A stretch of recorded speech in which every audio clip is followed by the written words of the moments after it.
Allez, aujourd'hui, on plonge dans un monde assez fascinant et, il faut le dire, un peu inquiétant, celui des usines à trolls. C'est un phénomène qui est en train de complètement changer les règles du jeu de la guerre de l'information. Alors, c'est quoi au juste une usine à trolls? Parce que bien souvent, on a une image bien précise en tête. Mais on va voir que la réalité, elle est bien loin de ce qu'on imagine. D'un côté, il y a le mythe, l'image d'Épinal du hacker solitaire seul dans sa cave. Mais la réalité, celle que les enquêtes nous montrent, c'est tout autre chose. On parle d'une véritable industrie. Non, ce n'est pas un hobby, c'est un boulot, un vrai, avec des salariés, des fiches de paye et des objectifs de production bien précis. Donc, si on devait poser une définition claire, qu'est-ce que ce serait? Eh bien, c'est une organisation avec des vrais gens, des opérateurs humains qui sont aidés par des outils automatiques pour une seule chose, balancer massivement du contenu en ligne pour manipuler l'opinion. Le truc à bien comprendre, c'est que ces gens, ils ne donnent pas leur avis perso, pas du tout. Ils suivent une ligne éditoriale comme des employés dans n'importe quelle boîte. Ok, mais alors, qui sont ces gens? Qui sont ces employés?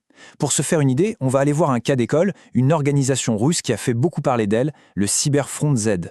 Elle est apparue juste après le début de la guerre en Ukraine. Et ce qui est assez dingue, c'est à quel point tout ça est banal. Le recrutement, ça se passe sur Telegram. Les entretiens d'embauche, dans des bars, tranquillement. Le salaire, il n'est pas énorme, et les horaires, c'est du travail posté. 2 jours de boulot, 2 jours de repos. Et la mission, elle est limpide. Inonder les réseaux de discours pro-guerre, c'est tout. Et attention, quand on parle d'échelle industrielle, ce n'est pas pour rien. Le quota, c'est 200 commentaires, par jour, par employé. Faites le calcul, avec ne serait-ce que quelques dizaines de personnes qui font ça, ça représente des dizaines de milliers de commentaires chaque jour. C'est un véritable raz de marée, une inondation calculée de l'espace de discussion. Bon, mais pour arriver à un tel volume, il faut des outils. Ce n'est pas juste une personne derrière son clavier. Pour gérer des centaines de faux comptes en même temps sans se faire repérer, il faut un arsenal technologique assez pointu. Et la technique de base, le cœur du réacteur, c'est ce qu'on appelle l'élevage de comptes. L'idée est simple, on ne crée pas un faux profil pour l'utiliser tout de suite, ce serait trop suspect. Non, d'abord, on met la main dessus. Ensuite, on le laisse mariner, on le chauffe. Pendant des mois, on va poster des trucs complètement banals. Des photos de vacances, des recettes de cuisine, des mèmes de chats. Bref, on lui construit une vie, une histoire crédible. Et c'est seulement après toute cette phase d'incubation qu'il est activé pour une campagne politique. Évidemment, pour aller plus vite, il y a un marché noir qui s'est développé. Tout s'achète. Un compte Facebook piraté qui a déjà un long historique, ça vaut quoi? 5 $? Et si on veut le top du top, une identité complète avec des papiers, là les prix peuvent grimper à plus de 1000 $. Avec ça, on peut créer des faux profils ultra crédibles, même des comptes certifiés. Et pour piloter toute cette armée de faux comptes, les opérateurs ont une véritable boîte à outils. Les 2 indispensables, ce sont d'abord les navigateurs anti-détection. En gros, c'est un logiciel qui fait croire aux plateformes que chaque compte est utilisé depuis un ordinateur différent. Magique. Et deuxièmement, les proxys résidentiels. Là, c'est encore plus malin. Leur trafic Internet est routé via la box de monsieur et madame tout le monde. Résultat, l'activité a l'air parfaitement normale et devient quasi impossible à tracer. Ok, on a les employés, on a la technologie, mais la grande question c'est qui paye pour tout ça? Qui sont les clients de ce marché de l'ombre? Globalement, on peut voir 2 grands types de clients. D'un côté, les plus évidents, les États. La Russie, la Chine, pour eux c'est un outil géopolitique comme un autre.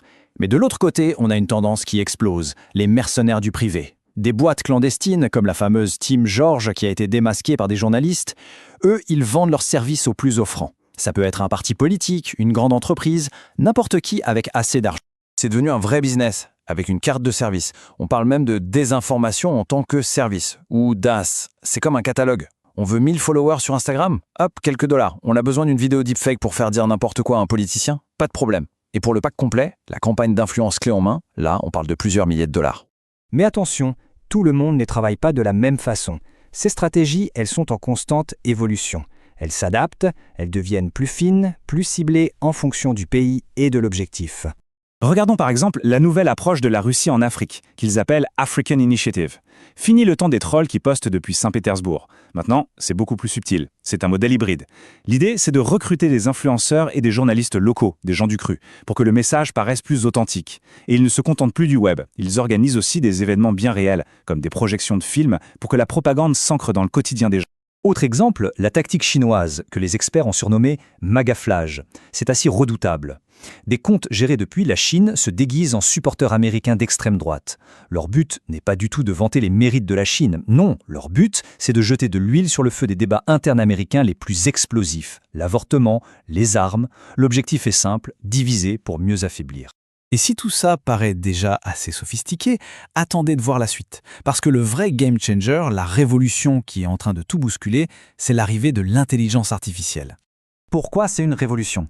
Parce que l'IA générative, elle vient résoudre les deux plus gros problèmes des usines à trolls. D'abord, le coût humain. Plus besoin de payer des centaines de personnes. Ensuite, la barrière de la langue. L'IA peut écrire parfaitement dans n'importe quelle langue avec les bonnes expressions locales. En clair, un seul opérateur peut maintenant faire le travail de 100 et générer des milliers de messages ultra crédibles et adaptés à chaque culture. Et qu'on ne s'y trompe pas, on n'est pas dans un film de science-fiction, ça se passe maintenant. OpenAI, les créateurs de ChatGPT, l'a annoncé officiellement, ils ont dû stopper des opérations menées par l'Iran qui se servaient de leur propre modèle d'IA pour essayer d'influencer les élections américaines. La partie a déjà commencé. Tout ça nous laisse avec une question assez vertigineuse. Quand la fabrication du mensonge devient industrielle, puis automatisée, que reste-t-il de la vérité? Comment fait-on la part des choses? C'est sans doute l'un des plus grands défis qui nous attend à l'ère numérique.